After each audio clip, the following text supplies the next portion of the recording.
Hi, my name is Stephen Tronichek from HorrOrigins.com, a horror website where you can find articles, reviews, and interviews like this one. We also run a screenplay and film festival that you can submit to at HorrOrigins.com. Today, I'm speaking with John Jacobs, who is an independent horror filmmaker, who I had a very fun time checking out some of his work recently to prepare to talk to him. Hey, John, thanks for calling in and talking with us. Hey, Stephen, thanks for having me. I appreciate it. Happy to be here. Yeah, absolutely. We're happy to have you.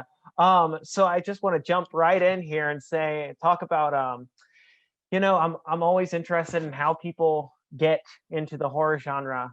Because my lightning strike moment, I like to call it, was so significant to me. What was your lightning strike? What thrust you right in? Yeah, I thought about this a lot because I've been watching horror since I pretty much have conscious memory. So I was trying to think on what that catalyst was, or like you said, the lightning strike moment. And I think it was two different things that happened to me at a very young age. The first thing is my birth father, who didn't always express the best judgment at times, decided it would be a good idea to sit 5-year-old John down and watch The Exorcist with him. And I was born in 81. So, in 1986, 5-year-old John was like, oh, cool, and it literally scared the shit out of me. Sorry, I don't know if we can use language or not. Um, I'd say avoid like the F word or the C word and stuff You like got that. it. You're probably So, fine otherwise. Yeah. gotcha. Yeah. Cool. I can do that. So yeah, it really scared the heck out of me. I'm not gonna lie. 5 years old, you're not ready for Yeah. that. You know Well, what I mean? The Exorcist is one of those movies that I'm fascinated whenever I watch it, because like a bunch of that stuff, even they wouldn't release today. Like Oh the yeah, stuff with the cross in I that was movie, just I'm like, thinking that. no, you would not have Linda Blair with that cross today. It's just Right. So think about it. If they wouldn't make it today for adults, yet I'm 5 years old right. watching this, like, so it really traumatized me. Like, and I'll be honest, everybody gets on this, oh, I'm not scared of anything. I'll watch anything. Right, Da, da. right. Yeah, same here. But you know what I won't watch? The Exorcist. Why? Because I don't need to watch it anymore. I watched it then and it scarred me. I've watched it several times since then with specific people that I needed to watch it with, and I'm good now. I watched the special edition. I saw the spider walk scene. I'm Right, good. right. I don't need to watch it anymore. Right.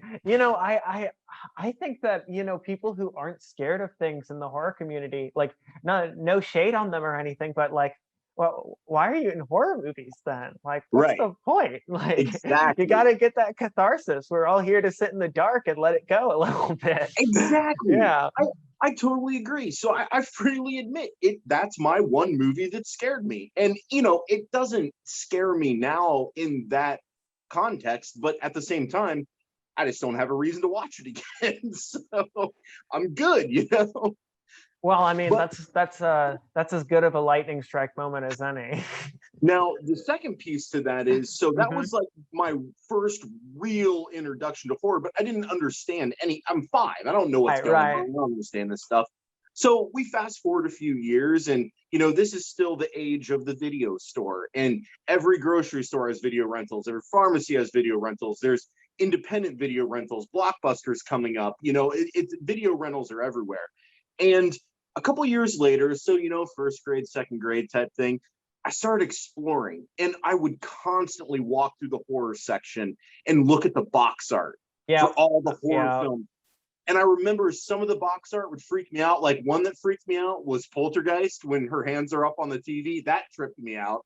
And The Blob, the remake of Oh The man, Blob, yeah, yeah. the dude in his face and his hands are coming through. That scared me, like when I would see that art at that age. But it also, it was like a light bulb went off, and I like connected my experience to Exorcist to then these, and I'm like, there's more movies like this. Mhm. And now I'm interested. But obviously, my parents, who I lived with, my mom, my stepdad, they're not going to rent Evil Dead for a 7-year-old. But what I did was I took catalog of those titles, and then a couple years later, got a little bit older, started staying up a little bit later, watching TV. I Mhm. start to recognize those movies I saw in the video store on TV. And then, Steven, it just kept building from there, and it's still building today. I mean, yeah, I feel like a lot of horror fans got into horror specifically around that, video storage. And admittedly, like I I that's past my time. Honestly, that's earlier than I existed, to be honest. And I kind of wish that I was around because, like, I mean, I think a significant portion of people got into this, like you were saying, because of box art. And I mean, Mhm. a part of it is like these beautiful designs that these guys would make for this box art that even I look at them and I'm like, holy shit, those are so cool. Um, Absolutely. and it just catches your eye and you're immediately there and ready for it. And like even like the most low budget thing, like spontaneous combustion, the 90s Toby Hooper stuff, the Mangler and stuff like that, which a lot of people hate, but they're awesome, man. They're so awesome. um, There's you something know, special about yeah, that grit and that kind of underground feel that you don't get with right, high production.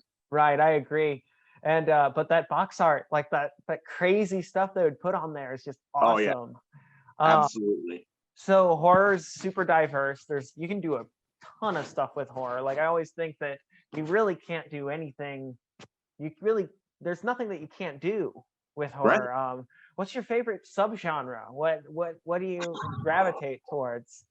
This was hard thinking about, to be honest, but I would have to say, all things considered, I think slashers overall would be number one. Now, I have many, but I think that would be number one. And the reason why is quite simple.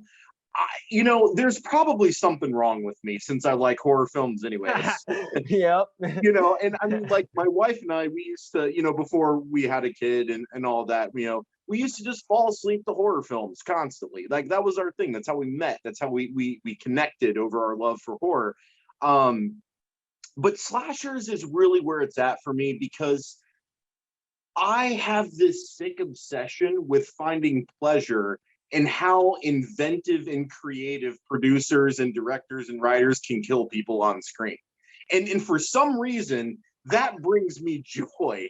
So, I'd have to say that's my number one for that specific reason. I mean, there's a reason why the movies keep getting released, and there's Right. a reason why people keep making slasher movies. Like, there's a reason Right. why there was a glut of those movies in like the 80s and 90s, because like, there's some interesting, mechanics. There's some interesting stuff going on there.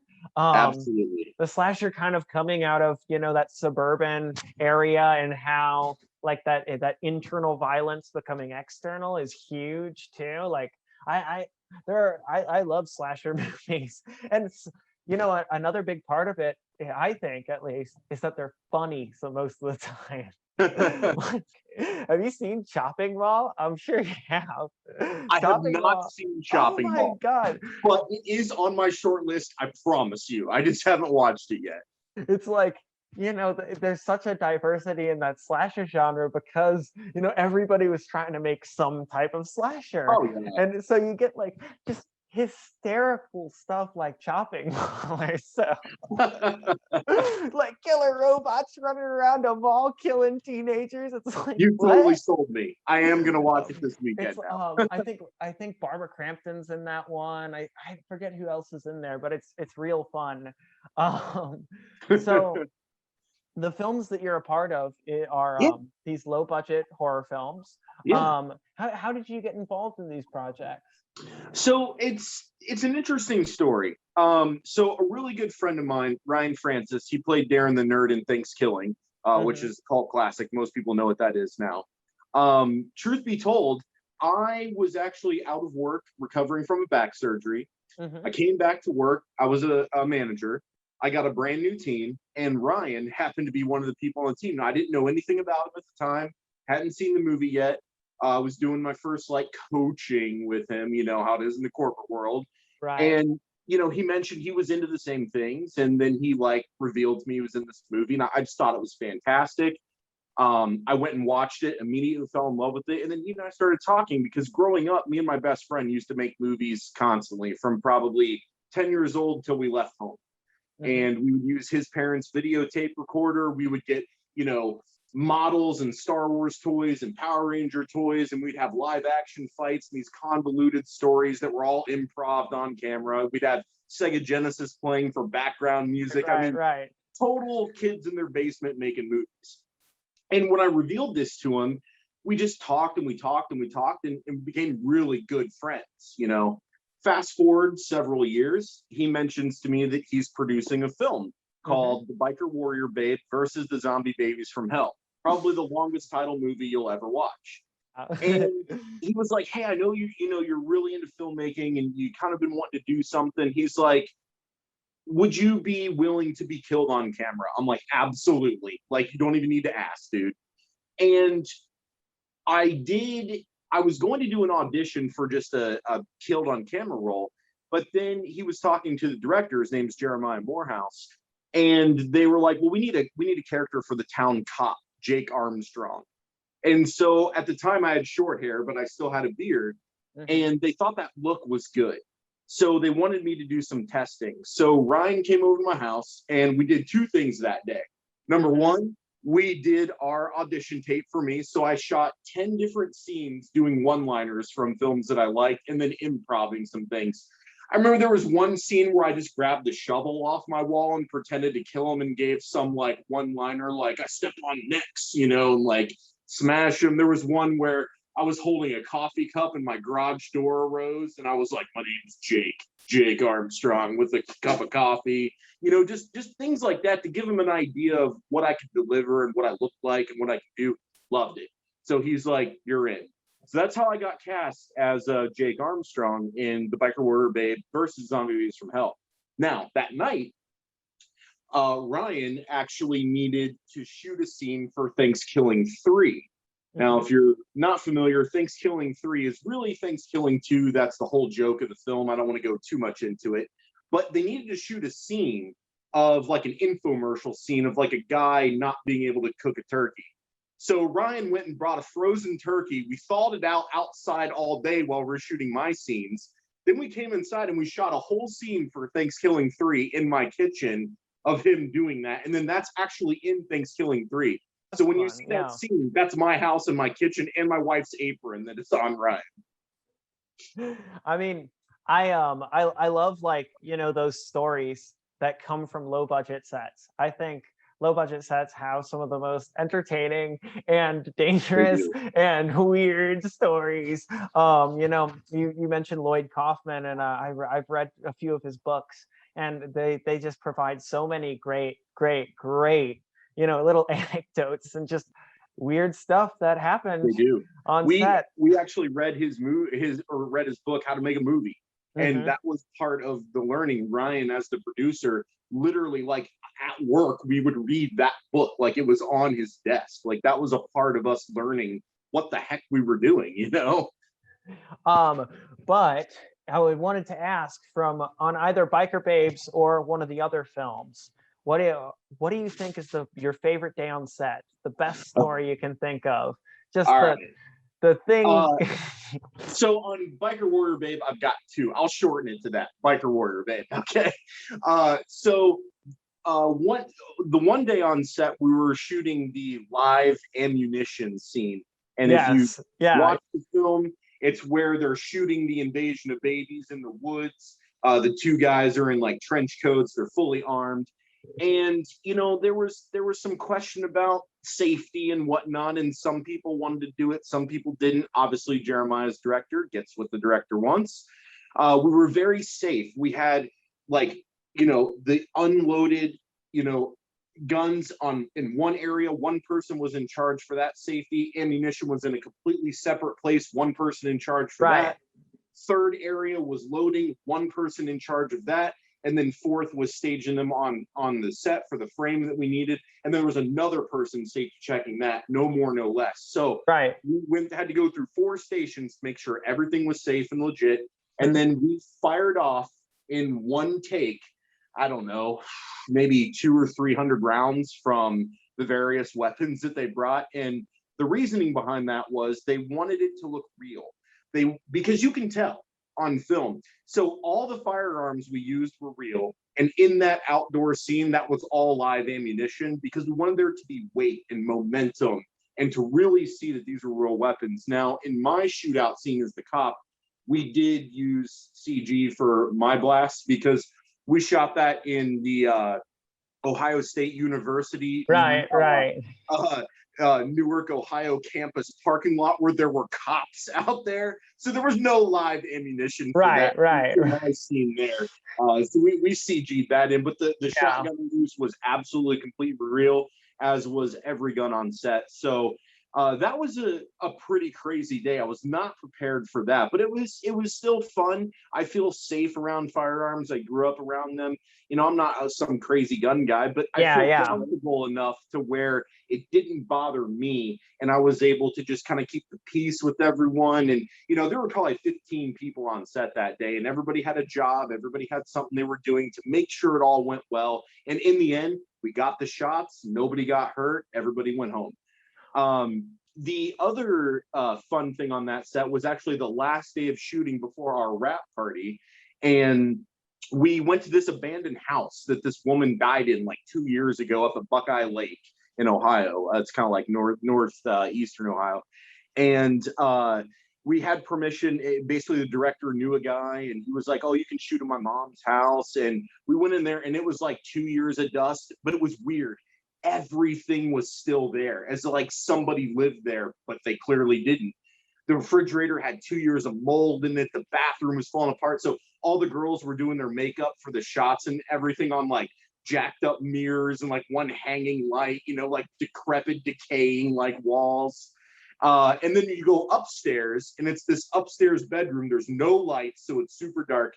And when we brought up all of our stage and studio lights, as soon as we turned them on, you could just see dust everywhere. It was almost like a fog of dust. Right, right. We went up to this room, and her bed was still there. So everyone was like, lay on the bed, lay on the bed, lay on the bed. So people took turns like doing weird shit in this abandoned house this lady died in. And there was this hole in the wall, and not one person was willing to go into the hole. I mean, I was, but you know, at the same time, I'm like, well, if no one else is going to do it, I guess I'll pass too, you know? Yeah.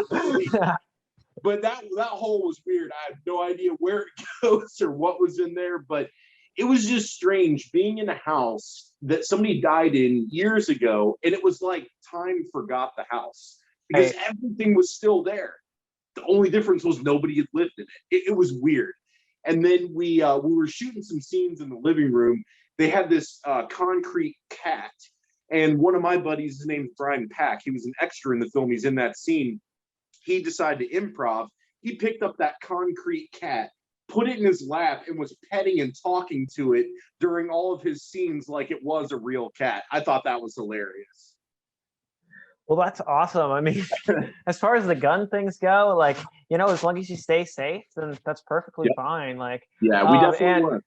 That house sounds like a really interesting place to have been. I love like liminal spaces, like that weird, like almost feels like between reality and unreality or so.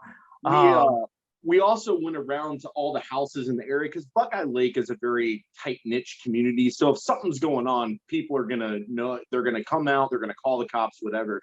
So we went door to door to all the houses in the area. We're like, hey, you know, we're from this production company. We're shooting this movie. We got permission to be here. Just wanted to let you know so you didn't call the cops or whatever. And then we invited all the neighbors to come and be extras and like hang out and see what like a set was like. And none of them showed up.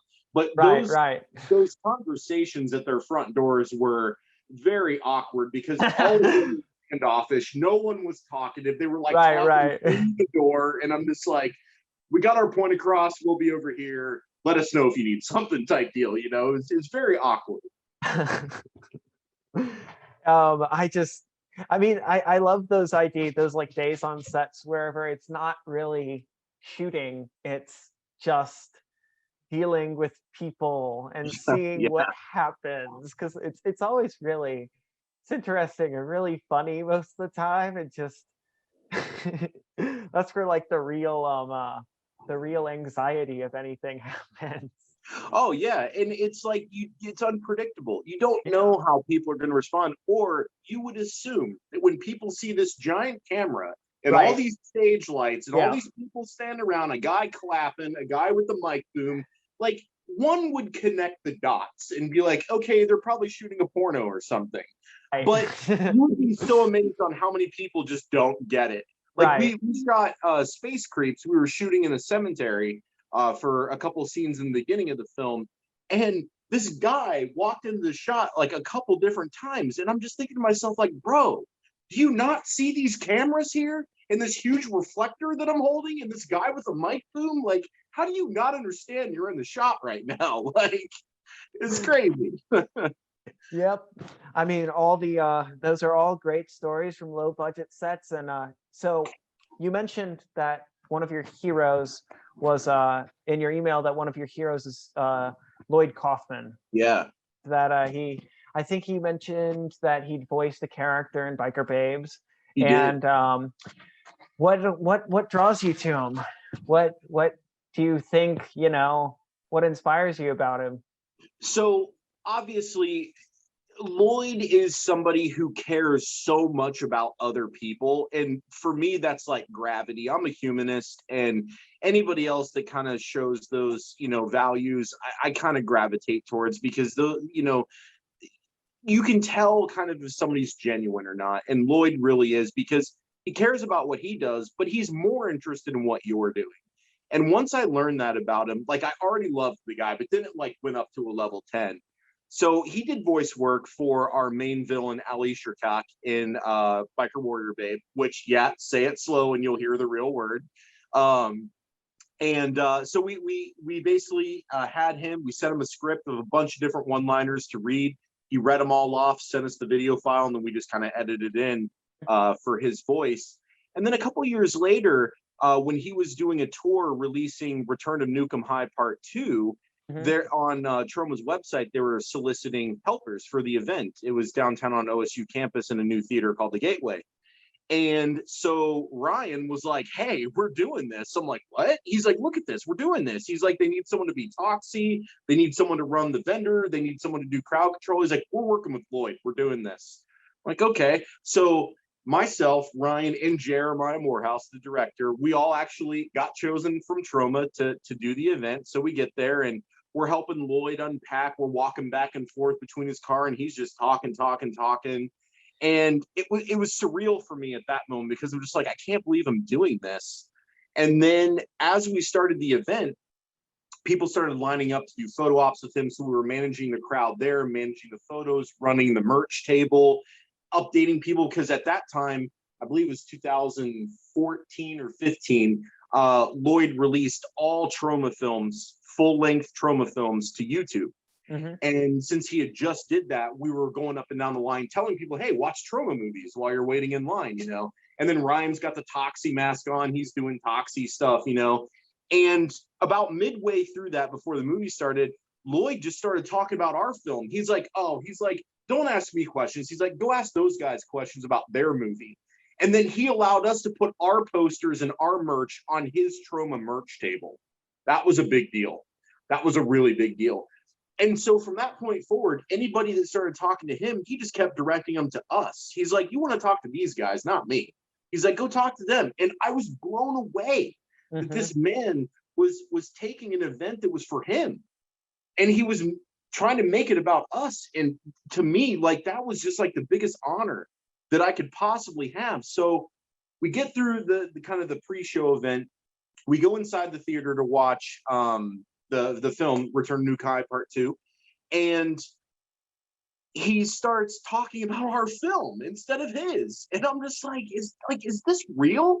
And then he's like, hey John, why don't you say a few words? And I wasn't prepared for that, so I was talking to this entire theater full of Troma fans about my movie and low budget filmmaking and like passion in what you do, and I'm just like, never in my life did I think this was going to happen tonight, like at all. And I've got a bunch of pictures from that event and a couple really good ones of Lloyd and I. And it was just, honestly, it was by far one of the best experiences I have. And I know a lot of people when they meet their heroes, it may not turn out the way they thought. This was the way I wanted it to turn out. Lloyd is an actual genuine person. But I kind of skipped ahead. So in the early 90s, you might remember, and other people listening may remember, USA Up All Night. And that's where I really got exposed to trauma films, because they showed a lot of trauma films on USA Up All Night. And by then I was like 10, 11, 12, like transitioning. So I'm watching horror. I'm not really censored by my parents on movies anymore. So by this time I'm starting to expand out.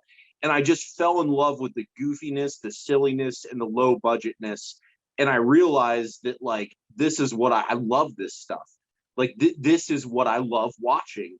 And that was kind of like that clicking moment for me growing up. Like, I would like to do this, but you know, you get older, life gets in the way, plans change, you get through school. And, you know, it was something that I just kind of lost touch with through my, like, you know, 20s. And then I met Ryan, and he just like pulled it all out of me.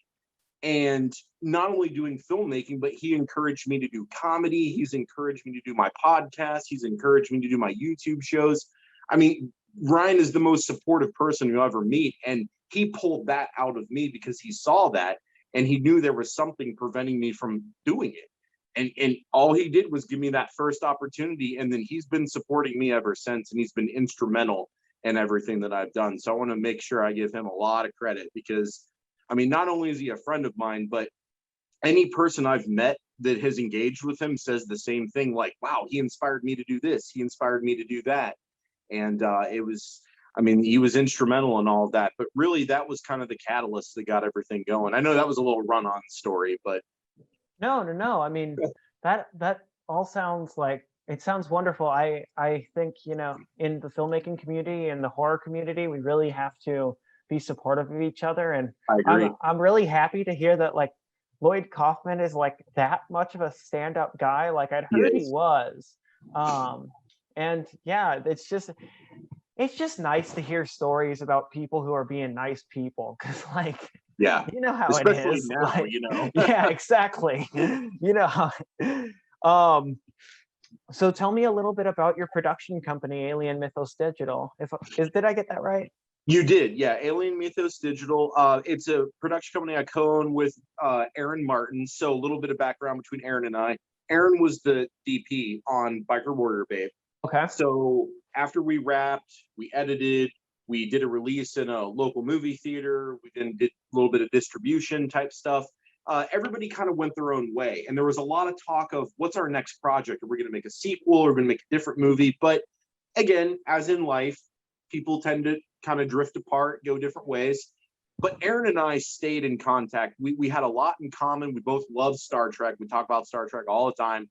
Both love horror, both love low budget. Aaron is an editor, a photographer, a writer, a director. He does it all. And he told me about this script he was developing that was kind of a love letter to Plan 9 from Outer Space. That's one of his favorite films. And the more he talked about it, the more interested I got. And after lots and lots of discussions and brainstorming and this and that, I ended up being offered the lead role in that film as the main character guy. And after that, Aaron and I just developed it, and Aaron put the shooting schedule together, and we went out and we shot it. And we shot it we shot it in August in Ohio. So anybody that's either been or lived in Ohio in August knows that's the worst month out of the entire year for heat and humidity. So on many of the scenes in Atomic Zombie Space Creeps, you will see John and the other characters sweaty as hell. That's because it was probably 100+ degrees. And then at the end, the scene where I'm wearing jeans and a leather jacket, like biker jacket, zipped up, and I'm outside. Yeah, it was 110 that day outside. Oh dear. So, I mean, just, I had change of clothes. The Hawaiian shirt that I wear for most of the film, I bought three of them from Target, so I could swap out when I got right. Tons of t-shirts. I was wiping my face off, constantly doing my hair in between takes. Like, it was miserable. But at the same time, it was so much fun because all of us got along on set. One of my co-stars, Chad Parsons, he played Alien F. He and I just bonded immediately. We're still good friends to this day. We had the best time on set, just messing around. I remember there was one day where there's a little bit of drinking going on, and I didn't partake because I like to be straight edge when I'm performing. But so we had to wrangle some people in for that. Like, no, let's do this. You go here, I'll go here. Let's try this. Like, try to get through it. Aaron was getting a little upset, but these are things that happen in low budget filmmaking. You just got to adjust in real time and make the most of it. Right. I've definitely found that in low budget filmmaking, like just accepting the unexpected, just saying, you know what? I'm okay with the fact that this did not go exactly how I thought it was going to go. Yep. And that the fact that we're out here doing it is the thing. It just is it's the whole point of it. It is. I found that to be a really important part of that. And just he and I, before we started production, he and I made a deal that we were going to ensure there was no drama on set at all to any degree. And if we noticed it happening, whoever it was, we were going to take that person, deal with it, and then come back to ensure there was no drama. And I am happy to report that there was zero drama on that entire shoot, which was great. I mean, all but like one or two people that were completely involved, we all knew. So there was a lot of familiarity there, but even with people you're familiar with, there's still conflict to some degree. But I'm happy to report we didn't go through it, which was fantastic. And that allowed us to just get through the shoot. We didn't go over time, and we got everything we needed that weekend. So it was a good time. It was really fun shooting that film. Well, that's excellent. So you mentioned you have 2 more scripts in development at the moment. Is there anything you want to say about them, or are you in a steel box like that? Yeah. So what Aaron and I chose to do is we each wanted to do another film, right? But there was one that we were developing. It was called Murder Bats, and it's essentially just a monster flick. It obviously mutated murder bats infest the city, and a group of campers have to fight them off, right? That's essentially what it is. The crazy scientist, all that stuff. And Aaron then took that script, which was almost done, and went way off the rails and literally wrote an entirely different script and was like, we're shooting this. And so I read it. I'm like, this is going to be hard to shoot. And he's like, I know, but I think we could do it. I'm like, look, I'm always in. I'm never going to tell you no. I might check you, but I'm never going to tell you no. So there was some thought, and it was like, well, maybe we'll shelve this for a different time. We have better equipment. Maybe we have some capital and to put some more money into it, other than just the bare essential that we throw in for the other 2 films. So he said, okay, let's go back to Murder Bats. I was like, okay, great. So I jumped in, and I wanted to have creative development on Murder Bats, which he was fine with. And as we got to developing it, it was clear that the ideas that I had were great for that film, but it might be better to write another script and do 2 scripts at once. So Aaron and I split. So Aaron stayed on with Murder Bats, and then I, along with my co-host on my current show at the Grown Ups Table, Jesse Pimpinella, he and I got together and we decided to write our horror film. And that horror film is called Mother's Day Gnome Massacre. Because how many Mother's Day horror films are there? I don't know, probably not that many, if not 0. So why not make a horror film about a group of gnomes that invade a town and murder everybody on Mother's Day? So Jesse and I are developing that. We are just about ready to start writing the scenes and the dialogue. In a couple of months here, we'll have all of our foundation down. We've got our lore down. We've got kind of our 3-act synopsis down. So now we're getting ready to structure scenes, write the camera angles, the actions, and the actual dialogue. When we go to do that in a few months, he and I are going to do it Ghostbusters style. We are going to rent a cabin in the woods for the weekend, lock ourselves in there, and we're going to hammer out that script. Nice. Yeah. So I'm really excited for that. We're going to probably do that at the end of summer, beginning of fall. We'll be ready for that. All right. Well, that sounds fantastic. I'm looking forward to seeing where those go. I am too. I'm really excited for both of them. They're going to be fantastic. So I always like to finish off these interviews with a single question. And that question goes, if you could recommend a single horror movie to the whole audience, what would it be? Wow. Because that spans so many genres and so many types of films that maybe somebody likes this type but not this type. Okay, it's like I always struggle with these ones because it's like I'm sorry, I can't. So if you give me three, I will make sure that they are diverse enough. Okay. All right, let's do So three. number one, original Halloween, hands down. That's an absolute must. Honestly, that's one of the first ones as a young kid on TV starting to watch horror that I watched. And it was really the beginning of the slasher genre. So I always recommend everybody watch that. I feel like that still holds up to this day. It's just a fantastic film. It's Carpenter at his best. So for the slasher type film, I say go for that. If you're looking for like a ghostly haunting type thing, I'll be honest, I love the remake of House on Haunted Hill, 1999, one that had Chris Kattan in it.